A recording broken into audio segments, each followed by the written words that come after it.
Em 2017, a Visa lançou uma campanha onde ela premiaria $10.000 às pequenas empresas norte-americanas que deixassem de aceitar dinheiro em espécie, ou seja, em algum momento de um futuro não muito distante, dinheiro em espécie vai se tornar cada vez mais raro. E isso nada mais é do que a mais recente evolução do dinheiro numa sociedade cada vez mais digital. Mas isso levanta algumas questões.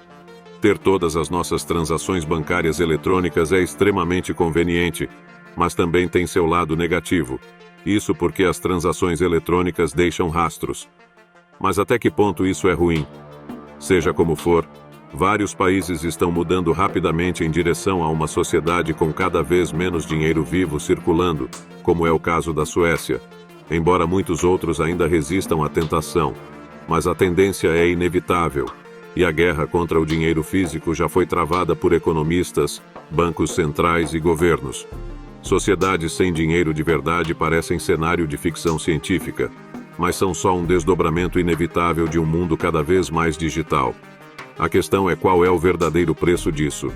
A história do dinheiro é tão antiga quanto a história da própria civilização. Não à toa, o dinheiro é tão antigo quanto a roda e o fogo, e surgiu à medida que nossa economia se tornava cada vez mais complexa. Quando nos vimos diante da necessidade de negociar com outros povos, percebemos que precisávamos de algo que todos concordassem ter um valor específico e que pudesse ser medido, calculado e dividido. Na Roma Antiga, era o sal. Na África e na China, eram as conchas. Já os astecas usavam sementes de cacau. Mas grãos, metais, marfim, carne, couro, peixe, enfim, tudo o que pudesse ser usado como moeda de troca muito provavelmente seria usado como moeda de troca por alguém. Com o tempo, percebemos que seria interessante ter coisas que durassem mais do que o sal, que fossem mais práticas do que conchas e que não estragassem tão rapidamente quanto sementes de cacau. Assim nasceram as moedas de metal. Ainda assim, carregar sacas e mais sacas de moeda era incrivelmente perigoso e inconveniente já naquela época. Então resolvemos colocar o valor das moedas em um papel, e assim nasceu o papel moeda e essas notinhas valiosas que a gente carrega até hoje. Mas dinheiro é um produto caro, isso mesmo, dinheiro custa dinheiro. Notas, moedas, moedinhas, tudo isso tem um custo. Para se ter uma ideia, aqui no Brasil, o custo de fabricação de uma moeda de 5 centavos é de 30 centavos, enquanto o custo de uma moeda de 10 centavos é de 40 centavos, sem falar na logística da coisa. Afinal, o dinheiro não aparece magicamente nos caixas eletrônicos. É preciso imprimir as notas e produzir as moedas, transportar tudo em dezenas de milhares de carros forte e depois deixar tudo isso bem guardadinho, rezando para que ninguém venha e roube tudo, especialmente se for aqui no Brasil. Isso porque, para se ter uma ideia, só nos Estados Unidos, roubo de dinheiro sozinho custa aos negócios cerca de 40 bilhões de dólares por ano, o que é mais do que fraudes de cartão de crédito, fraudes na internet e cheques sem fundos somados. A evolução dos meios de pagamento, impulsionada pela revolução digital e principalmente pelas mudanças nos hábitos dos consumidores, que agora sabem que podem ter um dia a dia mais prático e menos burocrático, fez com que a economia em si também se tornasse digital. Hoje, operar o dinheiro de forma digital não é só mais rápido, como é mais fácil e relativamente mais seguro, especialmente se considerarmos o aumento nos pagamentos digitais. Desde o início de 2020, compras online que dispensam o uso de dinheiro físico dispararam, e os especialistas acreditam que, mesmo com o fim da pandemia, elas vão continuar em alta porque, em muitas ocasiões, são muito mais práticas.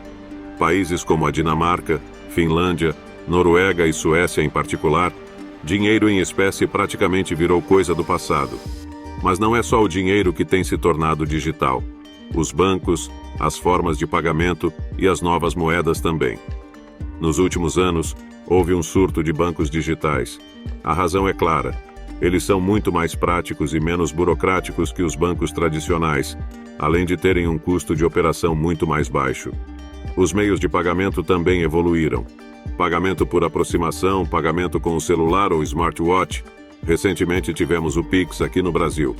Já as criptomoedas têm se tornado cada vez mais comuns e vêm sendo cada vez mais usadas em transações, especialmente para se proteger da desvalorização das moedas, que vem ocorrendo pela impressão desenfreada dos governos.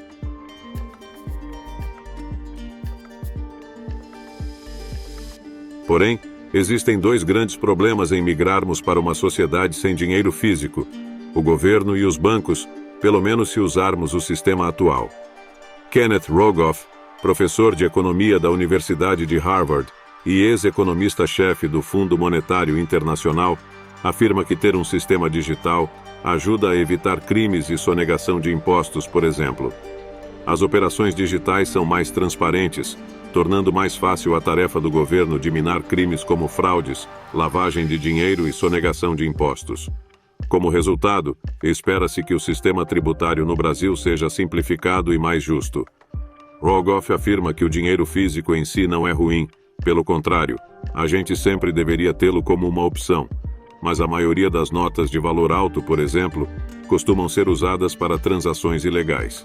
A ideia aqui seria que só continuassem em circulação as notas de valor mais baixo, para atender às transações diárias, enquanto os montantes maiores só pudessem ser pagos e recebidos eletronicamente. Assim, eles poderiam ser facilmente monitorados no caso de operações ilegais.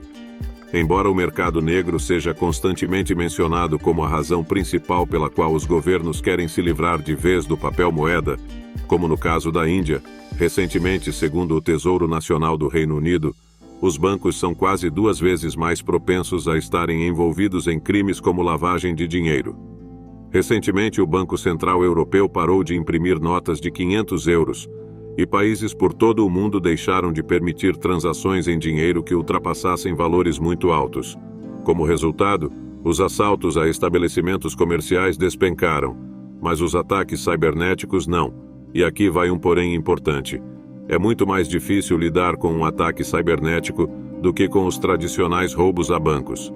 Segundo matéria da IBC News, um único hacker conseguiu roubar informações pessoais de 106 milhões de pessoas em questão de dias. E o pior, o ataque só foi percebido meses depois. Ou seja, muitas empresas definitivamente não estão preparadas para lidar com esse tipo de coisa. Com o fim do dinheiro físico, seja ele parcial ou completo, os pagamentos se tornariam muito mais eficientes, roubos seriam praticamente inexistentes e a arrecadação de impostos muito mais rápida e, dependendo do país, muito mais justa. No início dos anos 70, um grupo de pesquisadores foi selecionado para uma simples tarefa. Imagine que você trabalha para o KGB e precisa criar um sistema de vigilância perfeito que consiga monitorar as pessoas sem necessariamente assustá-las. A ideia que eles tiveram foi genial: cartões de débito. Isso mesmo, cartões de débito seriam ótimas formas de monitoramento sem necessariamente serem intrusivos. Eles seriam vendidos com a comodidade e em momento algum passaria pela sua cabeça estar sendo monitorado, concorda? Bjorn Eriksson, ex-presidente da Interpol, acha que seria arriscado abolir totalmente o dinheiro físico, tendo o mesmo ponto de vista de Hogwarts, que o dinheiro em espécie deve existir como uma opção. E isso importa porque os dados são o novo ouro, são basicamente a commodity mais cobiçada no mundo de hoje.